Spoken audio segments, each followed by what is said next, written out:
আসসালামু আলাইকুম রহমতুল্লাহি ওয়া বারাকাতুহু। সম্মানিত দর্শক শ্রোতা, জন্মগতভাবে আমরা নাকে পলিপ নিয়ে জন্মগ্রহণ করতেছি এবং অ্যালার্জি নিয়ে জন্মগ্রহণ করতেছি। আসলে এগুলোর কারণটা কি? আমরা কি কখনো চিন্তা করে দেখেছি? যে আমরা দেখা যায় যে বিভিন্ন ধরনের টিকা নেই, ভ্যাকসিন নেই, ঠিক আছে, যেগুলো বিদেশ থেকে শুধু আমাদের দেশে পাঠানো হয় আপনার প্রয়োগের জন্য, ঠিক আছে। তো এখন কথা হলো যে এই সমস্ত টিকা এবং ভ্যাকসিন কি বাংলাদেশ সরকার নিজে তারা কি এটা পরীক্ষা নিরীক্ষা করতে পারে কি না, জাস্টিফাই বা এরকম কোনো শর্ত দেওয়া হয় কি না, যেগুলো শুধু অর্থাৎ প্রত্যেকটা এলাকা পর্যায়ে যে ক্লিনিক থাকবে সেই ক্লিনিকের যারা কর্মরত থাকবে তারা শুধু প্রয়োগের সময় এই জিনিসটা খুলতে পারবে, এরকম কোনো শর্ত দেওয়া হয় কি না, ঠিক আছে। এবং এটা বাংলাদেশ সরকারের মনে হয় নিজেরও মনে হয় আপনার এটা পরীক্ষা নিরীক্ষা করার মতো কোনো অনুমতি দেওয়া হয় না, ঠিক আছে। তাহলে আমি এই যে ভ্যাকসিনগুলো আমরা নিজেদের শরীরে প্রয়োগ করি, আসলে এগুলো কি আমাদের জন্য ক্ষতিকর না লাভ, সেটা তো আমরা জানি না। হয়তো সাময়িক সময়ের জন্য আমাদেরকে লাভও দেখাইতেছে, কিন্তু এইটার কোনো ক্ষতি ভবিষ্যতে হইতেছে কি না এটাও আমাদের একটা বোঝার বিষয়, ঠিক আছে। দেখা যায় যে সমস্ত একসময় আপনার জৈবিক চাহিদা বোঝার মতো ক্ষমতা হয়তো 20, 25, 30 বছরের সময়, কিন্তু এখন একটা 7 বছর, 8 বছর, 10 বছর, 12 বছরের ছেলে মেয়ে তারা এইগুলো বোঝে। আসলে এগুলো কোনো কিছু এইটার ভিতরে দেওয়া আছে কিনা আসলে আমরা সেই সম্পর্কে আমরা অবশ্যই অনবগত, ঠিক আছে। এই জন্য আমরা কিতাবুল ফিতান অর্থাৎ ফিতনার জমানায় যে সমস্ত কিতাবগুলো আছে সেইগুলো আমরা পড়ব এবং অধ্যয়ন করব এবং নিজেদেরকে বিভিন্ন চক্রান্ত থেকে রক্ষা করার চেষ্টা করব।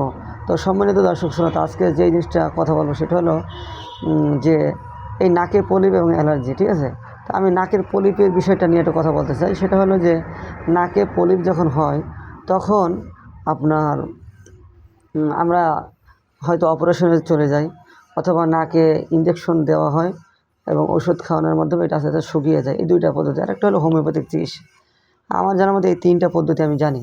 তো এখন কথা হলো যে এই 3টা পদ্ধতি আপনি যেই পদ্ধতি অবলম্বন করেন না কেন, দেখা যায় যে আপনি নাকে পলিপের অপারেশন করাইছেন, দেখা যায় 4-5 বছর পর আবার হইতেছে, এই একটা বিষয়। আরেকটা হলো যে আপনি নাকে ইঞ্জেকশন দিয়েছেন ওই আপনার পলিপের উপরে, তো দেখা যায় সেই পলিপটা শুকিয়ে পড়ে গেছে, কিন্তু দেখা যায় যে কয়েক বছর পর আবার হইতেছে, ঠিক আছে।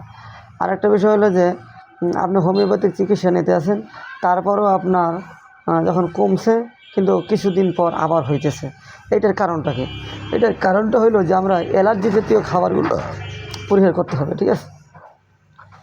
যেই সমস্ত জিনিসগুলো, যেমন চিংড়ি মাছ খেলে আমাদের প্রচুর পরিমাণে অ্যালার্জি বেড়ে যায়। আর চিংড়ি মাছটা এই নাকে পলিপের জন্য সবচেয়ে বেশি ভূমিকা পালন করে, ঠিক আছে।